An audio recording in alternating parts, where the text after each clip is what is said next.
Hello and welcome to the very first episode of our Humankind podcast, brought to you by Humanist Society Scotland.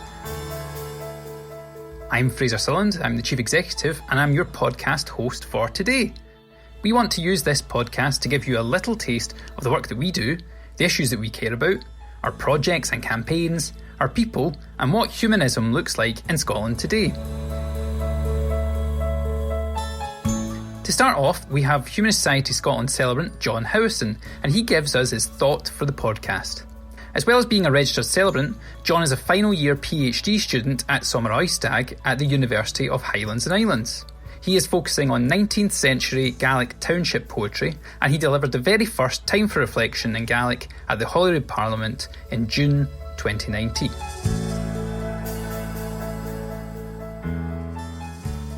What do you call a fish with no eyes? That's one of my favourite jokes. I have to tell you that kids' jokes are always amongst my favourites, but jokes generally are good fun. It's what they're all about. But in a way, there's more to them too. When you think about it, they can be made up without being written down, they can be passed on by word of mouth, and then they can be performed face to face with everybody enjoying them together. In that sense, they're a kind of oral literature, a throwback to the days before our society had reading and writing. It's a strange kind of term, that, oral literature, isn't it? Since literature means stuff that's written, not stuff that's oral. But oral literature goes back a long way, and some of it eventually got written down, and that's why the ancient Greek epics of Homer and the Old English story of Beowulf have survived. But one of the really great things about oral literature was that it gave people a communal experience, something they could share all together, the way we still enjoy the shared experience of a joke. And sharing fun together is, of course, something probably all of us have been missing for chunks of this year. Well, because of that, I've resorted to written literature at times on my own, and an author I've been pleased to rediscover has been the late Terry Pratchett, who was a well-known atheist and humanist and an incredibly prolific writer of very amusing and thought-provoking novels. And when my mind gets lost in Pratchett's world, the fictional Discworld that he created, I meet some amazing characters, and maybe that has been making lockdown just that wee bit less lonely and stressful. I love reading poetry too, getting right into the mind of a poet. I have lots of favourites, and one of these is a Gaelic bard by the name of William Ian Campbell, Willie John Campbell, or Willie Teddy, as he's better known. Willie Teddy was born in 1938, and his life hasn't been easy. His wife died far too young, leaving him with 3 young children to bring up. But in his poems, his sense of humour can still show through, like in this one. After several verses talking about how in all sorts of adversity it really helps if you can have a laugh, here's the last wee bit of a poem he made called Dèan Gàire, have a laugh. Dèan Gàire, na big orst sanare, Cert ganan scahan, Dèan Gàire. Now, in case you don't have the Gaelic, that means have a laugh, have a laugh. Don't be embarrassed. Look in the mirror and have a laugh. That was John Howison there. Next up, we have a conversation between our chair, Professor Maggie Kinloch, and Amy Coulshaw, our new recruit to our volunteer team and Maggie's niece. Hello, Auntie Maggie. Thank you for joining me. Thank you very much for asking. So we're just here to talk about humanism today, and I was wondering, how did you first become involved or really hear about humanism? The first time I ever became aware of humanism was about 15 years ago, and I went to my friend's mum's funeral, and it was a humanist funeral, and I'd never been to such a thing. And it really connected with me. It really celebrated the life of a fabulous woman, because I'd known her for a long time. And I just thought, oh, that's really interesting.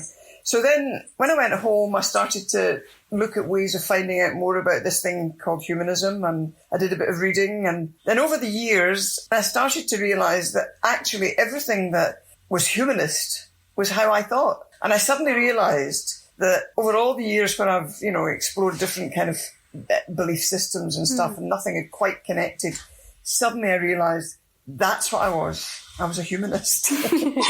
And also when I read a thing called the Amsterdam Declaration, which I don't know if you've read it, but I would urge you to read it. It's absolutely the essence of what humanism is and what it stands for. When I read that, I just went, yeah, that totally speaks to me. You think that helps you understand why, or what the benefits are of identifying as a humanist? I mean, in a funny way, life's just made a lot more sense to me, and I make a lot more sense to my friends and colleagues since I started to say, oh, I'm a humanist. I wasn't just a person who thought in the way I thought or who felt what I felt and I was just on my own.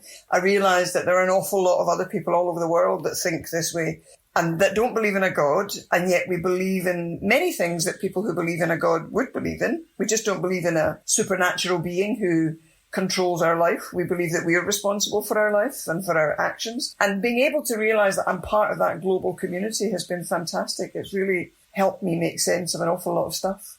Oh, so that's interesting. You feel like your identity is part of a connection with the local and the international groups of humanism. Absolutely. I mean, I'm a member of the Humanist Society Scotland, and in fact, I'm the chair of the society at the moment. And I'm also a working celebrant, conducting weddings and namings and funerals. So on a local level, I feel very connected, and local being Scotland, I feel very connected. I'm very involved in the annual conferences and so forth. But much more importantly, I feel globally connected. And so some of the things that human beings across the world are dealing with, blasphemy laws and so forth, which we in Scotland have been dealing with and still are, but until recently it was slow progress. We suddenly feel we're getting there. But all of these things that people across the world are dealing with, we're dealing with in Scotland, and I'm part of that across the world and in Scotland. So it feels like I'm doing something useful that goes beyond just me, Yeah, and I suppose that kind of ties in with why young people are kind of interested and involved. Well, I think you've put your finger on it, actually, Amy, because more and more I'm finding young people are really interested and really fascinated and want to know more. And that was something I wanted to ask you, really. I mean, what is it about humanism that makes you want to know more about it?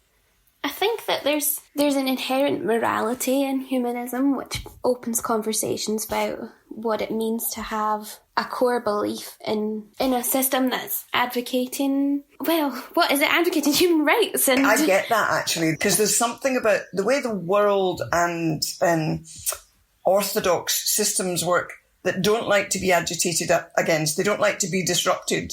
But actually, humanism is about disrupting and is about questioning and it is about saying, there are things that are not right in our world, and as human beings, let's work together to try to change them.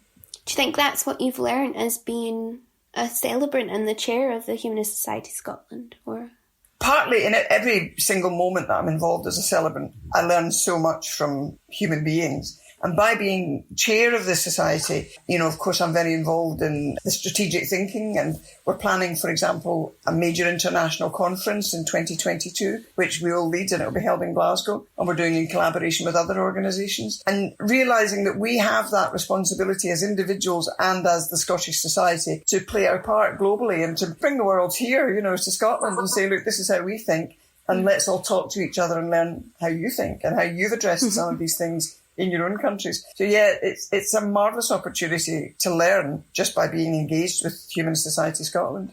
Thank you very much for joining me today. Cheers, Amy. Bye. Take care. Bye.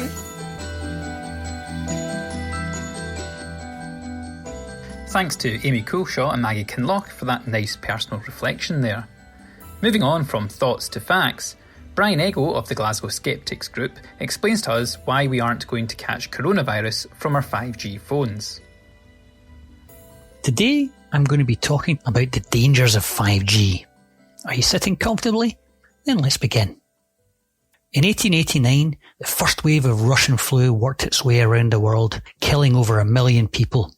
The European edition of the New York Herald at the time ran an item suggesting that electric light was somehow responsible for a global influenza outbreak. After all, quote, the disease has raged chiefly in towns where electric light is in common use. Does that sound familiar? It shows a worrying tendency in some people to look for a scapegoat, and the current bogeyman we have in the COVID-19 era is 5G. So if you're feeling scared at all, here are the top 5 reasons why 5G is safe, courtesy of Sean Slater, my counterpart from Edinburgh Skeptics. Number 1. 5th generation mobiles still use radio waves in the same frequency band as the first 4 generations. TV, broadcasts, satellites, and many other communication devices as well. The only difference is how those waves are processed and used. Number 2. We've understood electromagnetic waves and their different effects on biology for over 100 years. Radio waves use what is called non-ionizing radiation, which does not carry enough energy to change atoms and thus damage cells or tissue. Number 3. Radio waves can cause localized heating. It's what your microwave does, but only at very high power levels. Your microwave uses 500 to 700 watts of power. Your phone uses about 1 watt. Think of this as well. Television masts often put out hundreds of thousands of watts of power. Why are campaigners not demanding they be shut down? Number 4.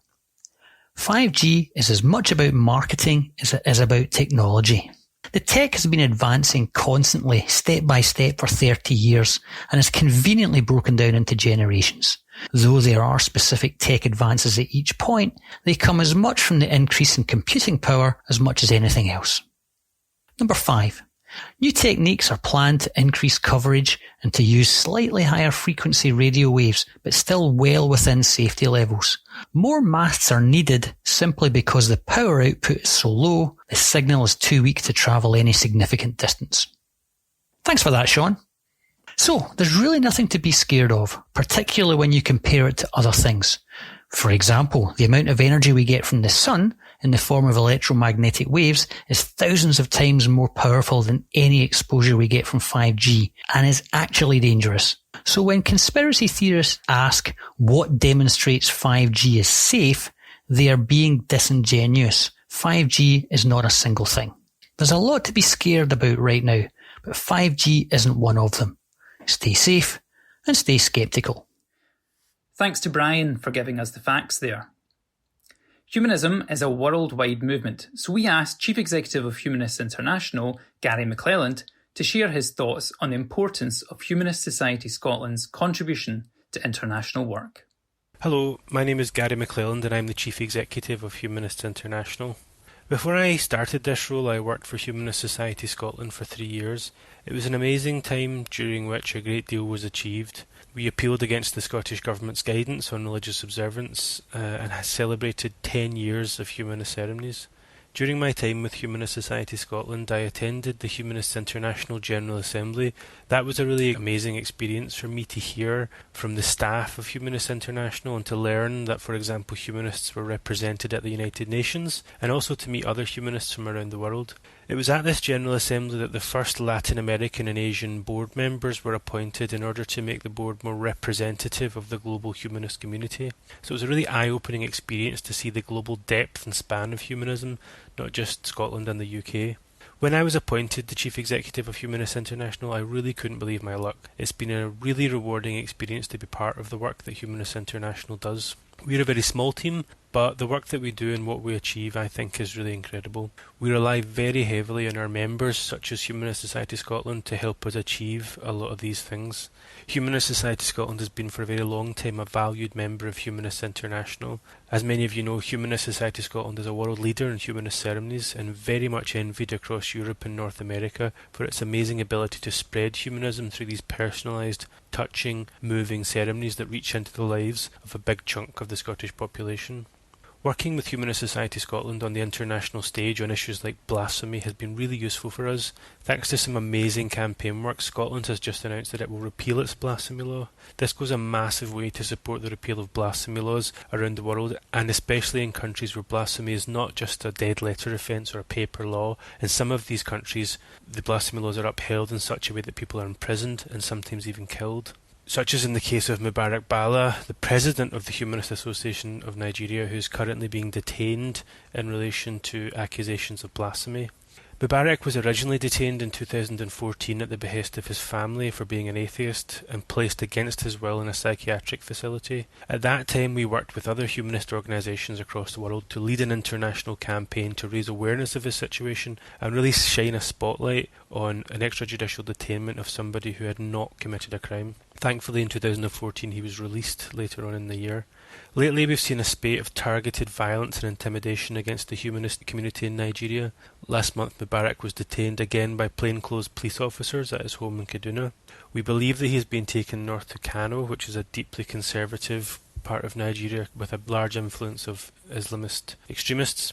By utilising the relationship between humanist organisations and their governments, such as Humanist Society Scotland's relationship with the Scottish Government, we are able to raise awareness of Bala's case and use those diplomatic channels to put pressure on governments and international associations to begin to work towards his release.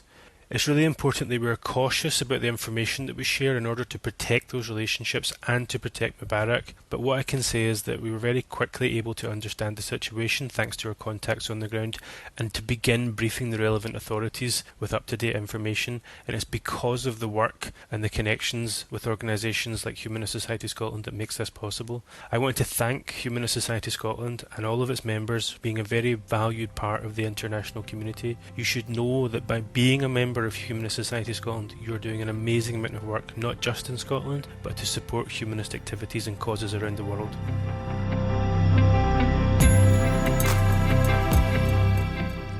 Great to hear about all the work that Humanist International are involved in from Gary Mcclelland there. Our SteetCare project in Glasgow has been running for around 7 years, and every Tuesday a group of volunteers head out delivering food, warm clothes and other essentials to homeless people on Glasgow's streets on their tea walk round. Lockdown restrictions have meant that our volunteers have had to change the way they work, but it's not stopped them providing whatever help and support that they can to homeless people in Glasgow. Join our volunteers Paul and Kathy Miller on their tea walk this week. Hi there, I'm Paul Miller. I'm part of the Glasgow Tea Walk. We're out in the streets of Glasgow this Wednesday night. I am driving around Merchant City with my lovely wife Catherine. Hiya! Reason why it's just the two of us, we normally have a team of 9, but obviously because of lockdown and social distancing, it's safer for us to go as a team of 2, and also the council have been highly efficient at throwing money at getting the homeless off the streets and into hotels. So far tonight we met 2 of our colleagues who dropped off loads of stuff for us. Social distancing was observed, obviously, and we have collected iron brew, socks, lots of clothing, toiletries from one of them, and another one works in a distillery, and they are now, instead of making gin, they are now making hand gel, and she has given us loads of bottles of that. Since then we have gone to leave the city centre and head up to West End Glasgow. We've seen another 2 people, 2 of the wee regulars. One looking out for the homemade soup, and another one we haven't seen in 2 years because he was staying in the Queen's big house, and first thing he asked for was some of the homemade tablet, so his memory's good. We shall now head on. We have also spoken to one of our suppliers, Sainsbury's, so we will be there at 8:30. They'll give us the leftovers for tonight, and we are now going to continue our journey. The streets are so deserted. We have a game of cricket ongoing in the middle of Glasgow Argyle Street right now. That's how quiet the streets are just now. There we go, you don't get to see that Fabulous. often, once in a lifetime. We are now going to head up the West End of Glasgow and see who's up there. Hey, back in the car, helped another couple outside Glasgow Central Station. One Kathy recognised as one of our wee regulars, Jamie. Jamie, yeah. Yeah, wee Jamie. He wanted a soup. His friend didn't want anything until we poured Jamie a soup, and then, to quote his friend, he said, Yeah, it smelled heavy nice. heavy nice. So there's an absolute compliment for my soup, and he had a wee soup and a roll to dip in it as well. So helped the 2 of them out just with some soup sandwich and some wee sweet treats again. They are both staying in hostels just now, so they will be getting up the road later on tonight.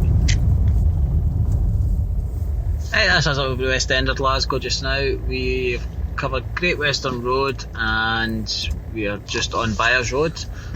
No one of our regulars up here. Her father was getting buried today, so her and her son and her man tend to be begging up this way, so I don't know why they're not here.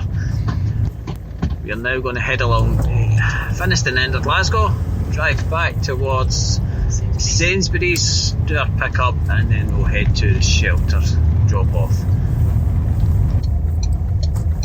Right, that's us. The time is now just gone 8:30. We have picked up from Sainsbury's on Buchanan Street. We dropped all that off at one of the Glasgow shelters for homeless at the Gàire. A couple of our colleagues, Linda, had already been. She dropped off stuff from Marks and Spencer's on Byers Road. A lot of fruit and veg and stuff in there, and the most popular guy of the evening would have been Derek, as he drops off 10 pizzas freshly made by Pizza Hut. So that's the Gàire being catered for by Humanist Society for the night. You guys are well fed and quite happy. We have seen a total of 11 people tonight. Normal times we would normally see anywhere between 50 and 90 on the streets of Glasgow. We'd normally go out as a team of 9. Don't know how Kathy feels, but it feels like quite a worthwhile night. Absolutely, yes, it's always worthwhile.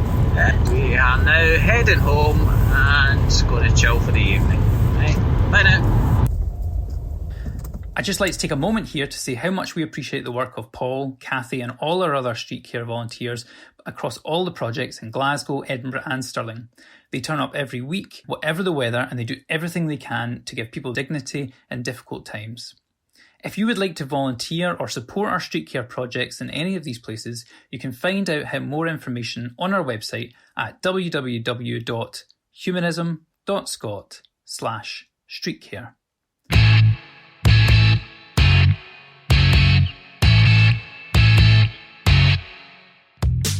To finish up, we're going to have the first of our regular 5 fast questions slot for our podcast, and they're going to be asked by our communications manager, Kerry.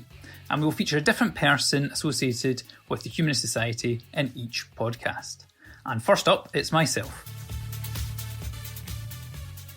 Hi Fraser, thank you for being the first guest on Fast 5 Questions. Are you ready? I am very much ready, yep, ready to go. So, Margaret Atwood or Terry Pratchett? Oh, I think Margaret Atwood, definitely. The post-apocalyptic stuff on that is very good. So, Science or intuition? Science, definitely, yeah. Rational policy making led by science. Unicorn or fairy? Unicorn, national animal of Scotland. E-reader or book? A book, definitely. Greek or Roman myths? Oh, Greek. I probably know more about randomly. That's it. That's all of my questions. Great. I feel like... Well, that wasn't too much of a grilling. I'll send you your full psychological assessment in due course. Fantastic. So, who would you like to nominate as the next Fast 5 participant?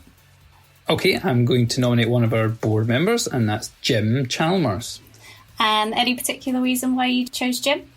I think Jim's got a load of interesting background story to how he became a trustee and his involvement in the society, and I'd be interested to see what his answer to some of these questions are as well.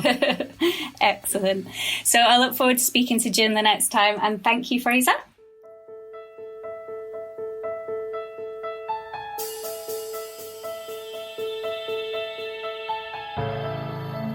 Thanks for listening to Humankind. If you've got any questions, comments or ideas for future episodes, you can email us at podcast@humanism.scot. You can tweet us at Humanist Society, or you can follow us on Facebook at Humanist Society Scotland. This episode was produced by Julia Moon, Ruth Curry and Kerry Sutherland, with thanks to John Howison, Amy Coulshaw, Maggie Kinloch, Brian Ego, Gary Mcclelland, Paul Miller and Kathy Miller, and this edition was presented by Fraser Sutherland.